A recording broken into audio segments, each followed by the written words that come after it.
Bueno, decía que teníamos que ayudar a los pueblos. Nosotros en el artículo 16, que nosotros tenemos con el artículo 7 de las instituciones representativas, le ayudamos bastante al gobierno, porque dice bien claro que nosotros somos los que vamos a definir quiénes son nuestros representantes, ya sean comunidades, autoridades tradicionales, asociaciones o instituciones indígenas reconocidas, en conformidad a la legislación vigente, entre otras que estos definan.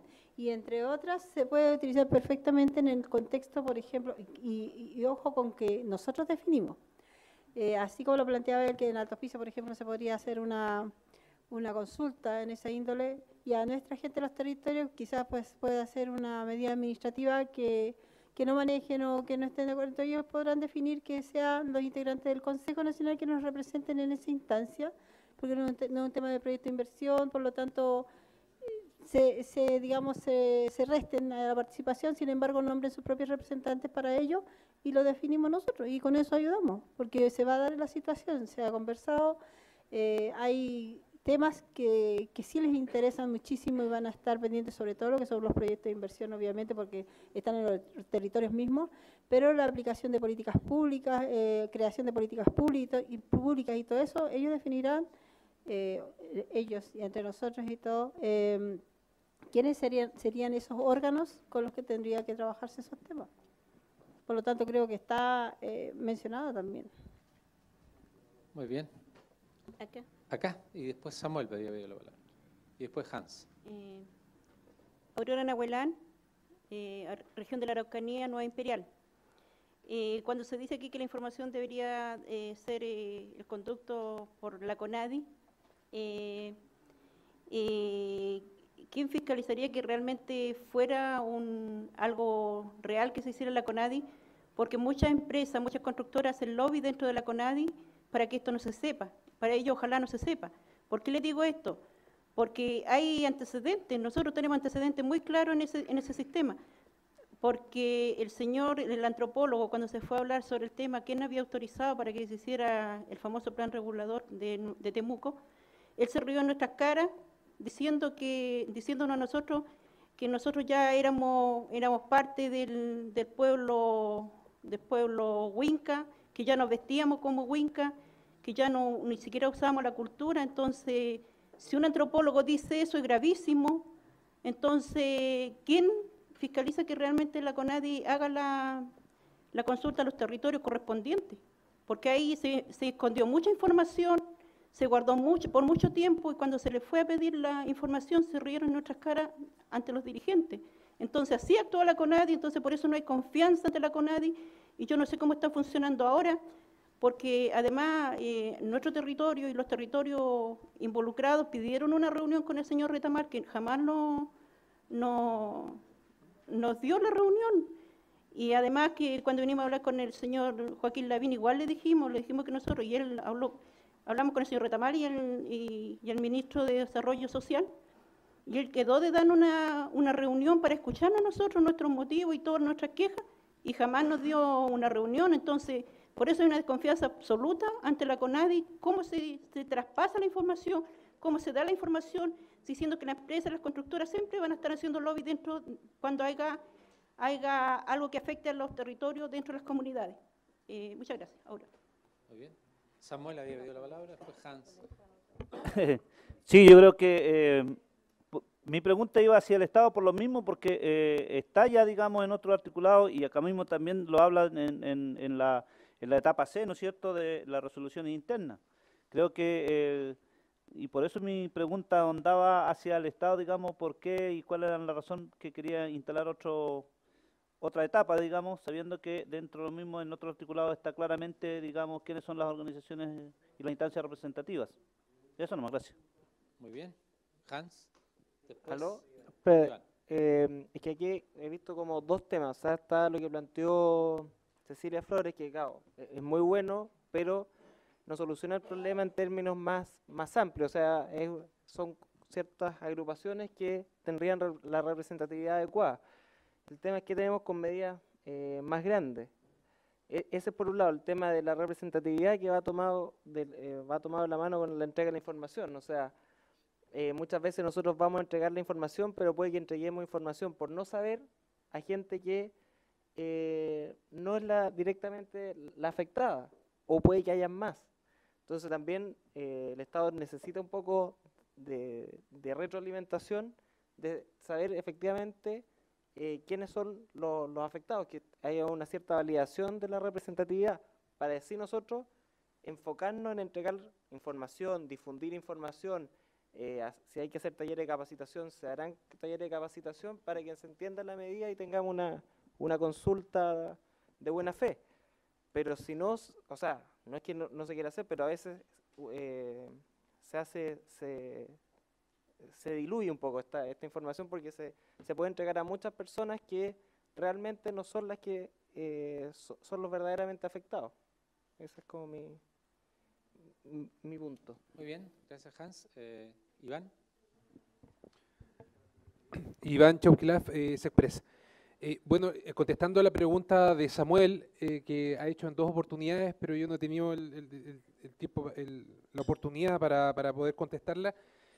La propuesta que la acabo de hacer notar, yo de hecho no la había conversado internamente con los demás ministerios, pero es algo que solamente que obedece a una lógica de constitución de un expediente administrativo. Ya es solamente ir ordenando las etapas según como nosotros lo hemos hecho en todo este tiempo. Al principio, el primer paso es identificar la medida que es susceptible de afectar directamente a los pueblos indígenas. Ya una vez que tenemos ese primer paso, nos pasamos al procedimiento administrativo.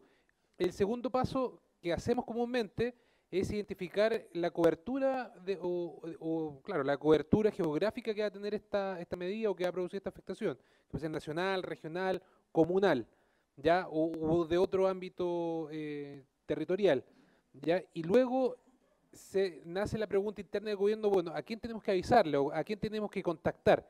Y ahí se hace un levantamiento de información que empieza con el registro de CONADI, de asociaciones y comunidades indígenas. Sabemos que ese no es el único, ¿ya? Y por lo tanto ese levantamiento de información se ampliará y no sé, habrán organizaciones indígenas que tienen personalidad jurídica por la municipalidad, habrá organizaciones indígenas activas que no tienen personalidad jurídica. Bueno, en esa etapa se van agregando esas organizaciones y sería bueno que esa etapa estuviese como un primer paso registrado en el expediente administrativo, ya que fue un paso previo a juntarse a planificar.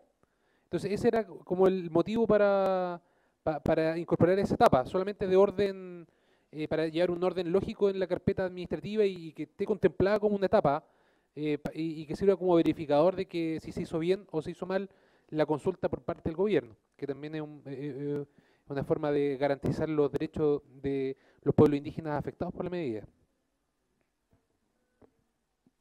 Muy bien, se está proponiendo una etapa previa. Ya. Rosa Maíta, Pueblo Aymara, región de Arica, Parinacota. Yo considero igual importante considerar una etapa que se nos está escapando, creo yo, una etapa de capacitación. Porque, por ejemplo, si van a entregar la información a las comunidades indígenas y son información técnica, aunque se la entreguen en el idioma de los pueblos indígenas, pero son conceptos técnicos, porque en la lengua aymara hay muchos conceptos que se va a tener que hablar en castellano, porque no existe en la lengua aymara el concepto traducido. Entonces, es muy importante entregar una capacitación previa de la información que se está entregando. Yo creo que eso es muy importante considerar, porque las comunidades no somos técnicos, no todos son profesionales. Cecilia, Marcial y después Silvia. Sí, efectivamente. Bueno, Cecilia Mendoza del Poder Ganante. Lo que quería plantear, efectivamente, aquí hay en la propuesta que tenía el gobierno era que las instituciones representativas eran las que estaban bajo la ley de la 19.253, que son las instituciones, las organizaciones, digamos, indígenas y comunidades registradas en la CONADI, lo cual no parece bien porque hay muchas instituciones propias de los pueblos indígenas que no están acreditadas, que no están inscritas en ningún lugar. Entonces el problema se produce aquí. ¿Quién acredita a estos representantes? ¿Qué institución, qué organismo? Porque la verdad es que los pueblos indígenas sabemos quiénes son nuestros dirigentes, sabemos quiénes son nuestros representantes y también las comunidades han ido tomando conciencia que efectivamente no le pueden entregar la representatividad a cualquier entidad o cualquier organización y los dirigentes de a poco han ido asumiendo su rol. Entonces, efectivamente, yo creo que no se puede hacer como un catastro de de cuántas son las organizaciones, etcétera. Yo creo que a nivel territorial está más claro, porque cuando hay un problema territorial sabemos las comunidades que viven ahí, los pueblos que están ubicados en esos sectores. El problema se produce a nivel nacional, efectivamente, pero ¿cómo se resuelve? Porque ¿quién acredita esto? ¿Cómo ustedes piensan acreditar estos representantes? Porque los representantes los nombramos, o sea, los propios pueblos decidimos quiénes son nuestros representantes. Entonces no tendría que haber como un listado de quiénes son los representantes y que el gobierno diga ya estos son y estos van a ir. O sea, aclaremos el punto porque la verdad es que no estamos de acuerdo que sea así. Muy bien. Cecilia, ¿habías pedido la palabra? Perdón. Acá. Creo que es súper importante recordar discusiones que ya han pasado pero que están pendientes. Y ahí cuando se habla, ¿no es cierto?, a nivel nacional, ¿por qué nosotros, ¿no es cierto?, planteamos, ¿no es cierto?, que la participación tiene que también estar ligado, digamos, de acuerdo a la ley 18.575? Entonces, cuando hoy día nos preguntan cómo van a estar representados todos, y vuelve a salir, ¿no es cierto?, la instancia de los municipios, y lo acabamos de escuchar. Entonces, desde ese punto de vista, la participación y la consulta, digamos, y quienes van a la representatividad indígena, está, ¿no es cierto?, es una obligación. Y el deber del Estado, ¿no es cierto?, es lo que es entregar la previa libre información, adecuada y oportuna. Entonces, cuando nos preguntan, bueno, ¿cómo va a ser la representatividad? La representatividad es parte también del trabajo que tiene que hacer el Estado chileno frente al mundo indígena. No es que nosotros le vamos a decir, mire, sabe que aquí estos son los representantes. Por algo también planteamos, ¿no es cierto?, nosotros la parte interna de nosotros como pueblos indígenas, cómo nosotros tenemos nuestro propio proceso, nuestra propia estructura para ver quiénes nos van a representar. Entonces, en ese sentido, la pregunta del Estado, digamos, que hace, yo le diría, si esto se va a solucionar a medida que, ¿no es cierto?, se involucre todo el órgano del Estado, de acuerdo a la ley 18.575. Y en la cual ustedes, como Estado, también decían, bueno, que los municipios son autónomos. Parte de los municipios, ¿no es cierto?, tiene que ver mucho con la representatividad y el trabajo interno en las comunas. Entonces, cuando se habla de lo nacional, aquí directamente están involucrados los municipios, en la entrega de información, en lo que significa, ¿no es cierto?, la información previa, libre, ¿no es cierto?, hacia el sector, digamos, a la ciudadanía, a los pueblos indígenas y a todos los sectores urbanos y rurales.